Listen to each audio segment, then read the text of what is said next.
Hello and welcome to the video. This is a video to help a couple of people that have been in touch asking me to update my INAV setup stuff for INAV 8.0.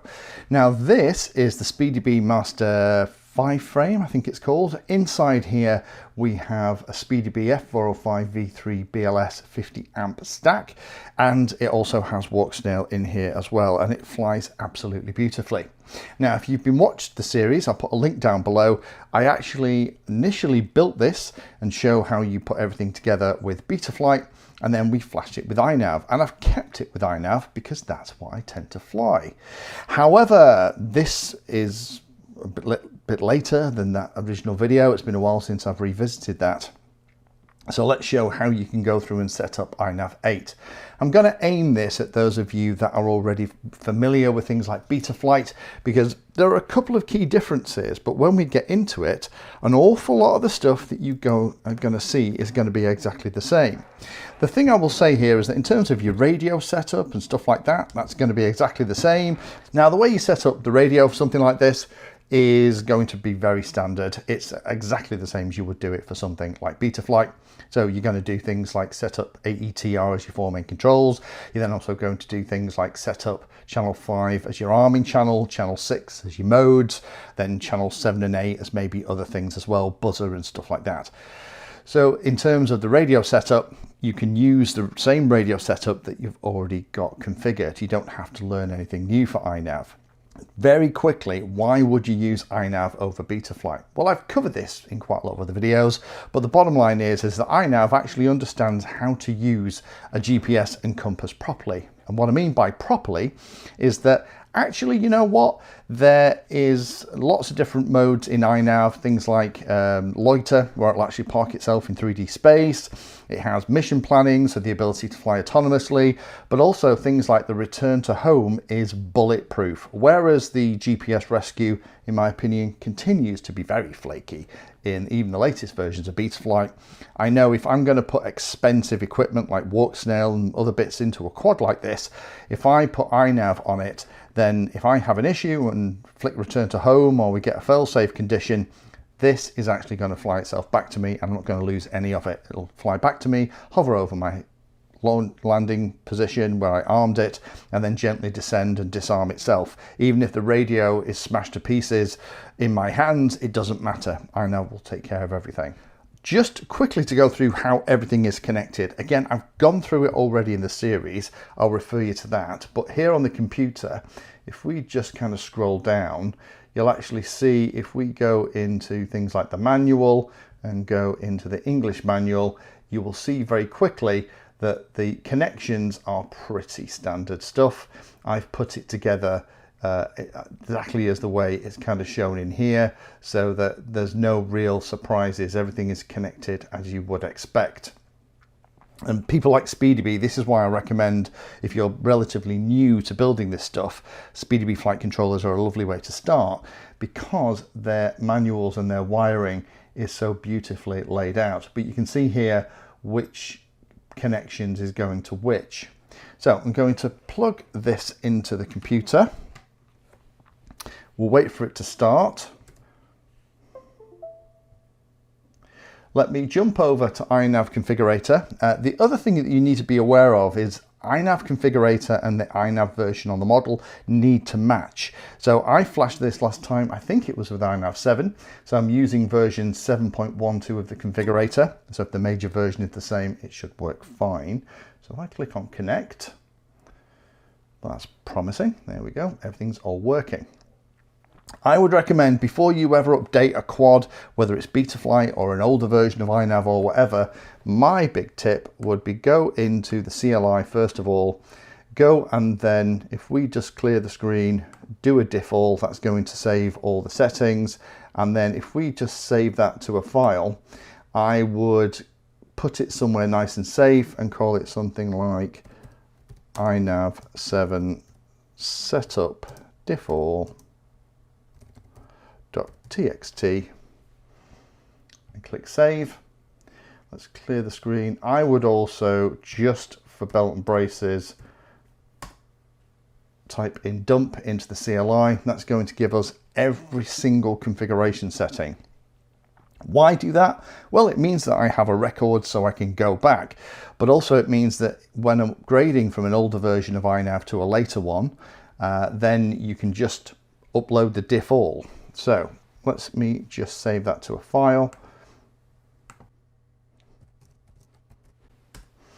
And now that is safe. What I would do before I go any further is when you come out of the CLI, it's going to reboot. I would just take a moment, reconnect to the quad or whatever it is that you're doing, and just go through some of the settings.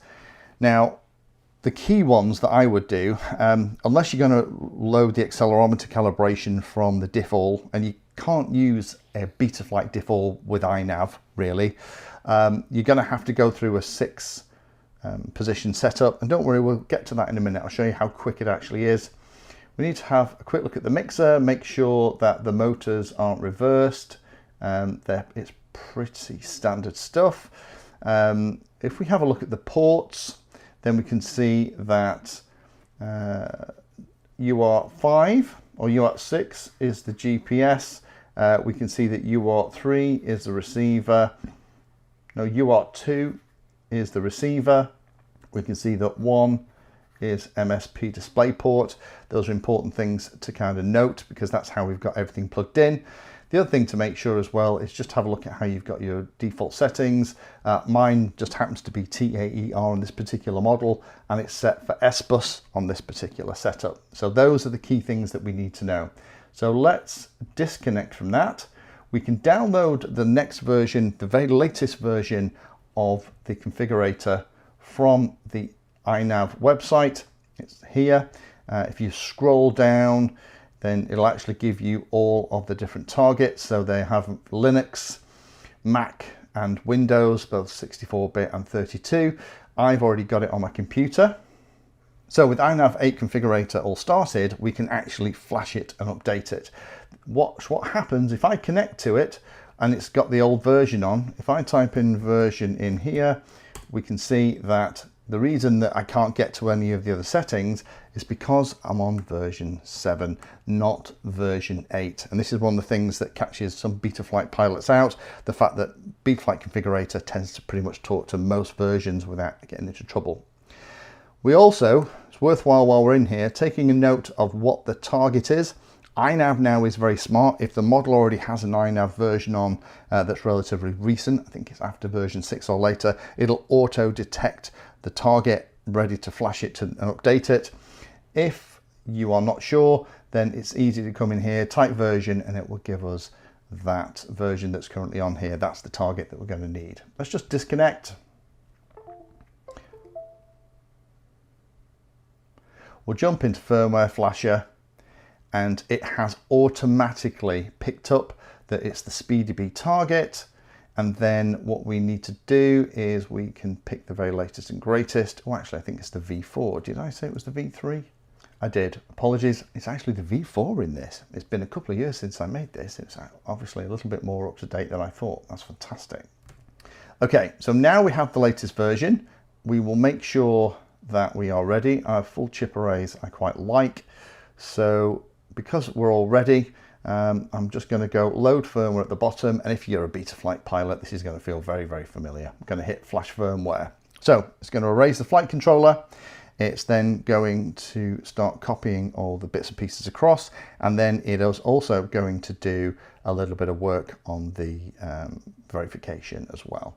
So this is standard stuff. I'll skip to the end so that you don't have to watch while this little bar works its way across the screen. Coming to the end of verifying. There we go, we're done. Just give the quad a couple of seconds just to finish everything, go through a reboot sequence, and then we can connect and we'll go through the configuration. So just take a note of the time. I'm going to go through this at kind of normal speed. And again, I'm kind of expecting that you're roughly equivalent with a Betaflight setup for this video. So let's click on connect. First thing it's going to ask us is what are you connected to? This is going to set a lot of the defaults up. It's a quad with 5-inch props, so I'm going to say that. That is then going to do a lot of configuration for all the basics, so that's going to be all set straight out the gate. It'll take a second to set all that stuff up, and then it'll reboot. Then it'll ask us a couple of questions, and this is something that's relatively new for INAV 8. It'll ask us what the receiver is set to. Receiver is UART2, and it's going to be S-bus, which is what we just saw. We can skip all this and set it ourselves in a moment, but this can be quite handy. GPS serial port, I think we whacked that on 6. Those settings look fine. It'll do the reboot, and when it comes back, those two things should be configured. Now, if you ever get into the situation like this, where you're just waiting for the screen to finish so that you can carry on, I would just disconnect from the quad, just unplug it if it's had several seconds to kind of sort itself out, plug it back in and start again. Sometimes this can occasionally happen, but don't worry about it too much. Give it a moment for the flight controller to start, click on connect. There we go, that's a bit better. Now, there's a couple of weird things happening. First of all, we have the copter is kind of rotating gently, and that is because the compass that's here on the GPS is actually at an angle, and the idea of that is that as it's flying, the compass is and the GPS is pointing at the sky, but it means that when it's flat, the compass is on an angle, and compasses don't work very well on an angle. They need to be flat, so you need to put an offset. So you can see here on the right hand side, we have a number of things that are not happy. Runtime calibration isn't happy. Compass calibrated isn't done. So what I would do is just run down this left hand side piece by piece and set it up. So we'll do the calibration first. This is one that lots of us love. It's a 6-point calibration. If you're a Betaflight pilot, this will feel like it's way too much hassle to go through. However, it's incredibly handy. It means the flight controller knows what all orientations are. So let's see if we can get through it once first time. So we're going to click on calibrate, we'll click OK, and we're into calibration. So first one, let's have it as level. So we'll keep it level, click on that. We'll turn it upside down. The trick is to keep this incredibly still while you're doing this. Doesn't need to be exactly 90% or 90 degrees even. Okay, that's got that one, but you need to put it on each side. Sometimes, let me just do this off screen on the edge of the bench. Sometimes it's just a little bit easier that way, just to keep it incredibly still. If there are any inconsistencies as you're doing this, then unfortunately it will kind of time out and ask you to start the whole thing again. We'll do it nose up and finally nose down.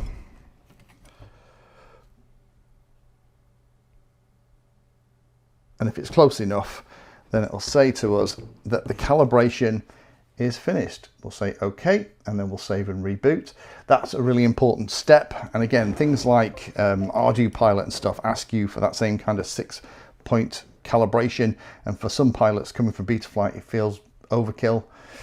Mixer is going to be set up as a quad. The normal direction, that's as it was before, which is good. Outputs, we're not really going to bother. The only thing to be careful of here is the very last thing you do is come back into the outputs and you enable them. If this isn't enabled, even when you're on the quad, the motors aren't going to run. So I'm going to just enable them and save for now. Ports, we've done a couple of the bits and pieces of port setup, but we did also set up, as I think UART1 was MSP as well, but I would go through this and just set them up. Again, it's very Betaflighty in the way that it does stuff. Configuration is going to look very, very similar for the Betaflight boys and girls too. It's auto detected a lot of the pieces now. The pitot tube, which is the airspeed, is virtual. It's kind of figure that out. Plug in your battery settings if you're going to be using, there's a great little tool called INAV Lua script that can go on your HTX radio. That will, if you're using things like HTX or SmartPort or something else and you get telemetry down to radio, you can have it read out your battery remaining and all those kind of funky things. I use that an awful lot. I wouldn't really change anything in here. This all looks completely good to me. Failsafe, make sure it's set to return to home. That is personally the whole point for me of putting INAV on a quadcopter like this. So in the event of a failsafe, it's going to fly back to me. Tuning and advanced tuning I wouldn't worry about for the moment. The receiver tab, I just make sure that it's going to match the channel order. It's set for S-bus, so that's going to mean that our radio is all going to be tickety-boo. Again, just triple check the middle channel positions of 1500, and when the sticks are in the top right hand corner, they all go to the maximum position here on the screen, and that they've kind of defaulted to 1500 when the radio is connected. Modes, I do this really easy. Channel 5 is going to be arming. That also works nicely for the Express LRS boys and girls. I would tend to have the low position on channel 6 as something like angle. Self level, you can't flip and roll it. Horizon is the middle on channel 6, and then I typically would kind of keep the top position blank. That's going to give me acro for flippy rolly, and then I would potentially set up nav return to home on a switch so that I can initiate that if, you know, maybe I'm flying and the guy next to me powers up his DJI or Walksnail unit and I lose my bits and pieces. That might be on my channel 7, and then the only one I might do is to do something like the buzzer, and that will be way down here somewhere. There we go, beeper, and it's something like channel 8. Have that on high, usually a momentary switch for me, and that is all of the modes done.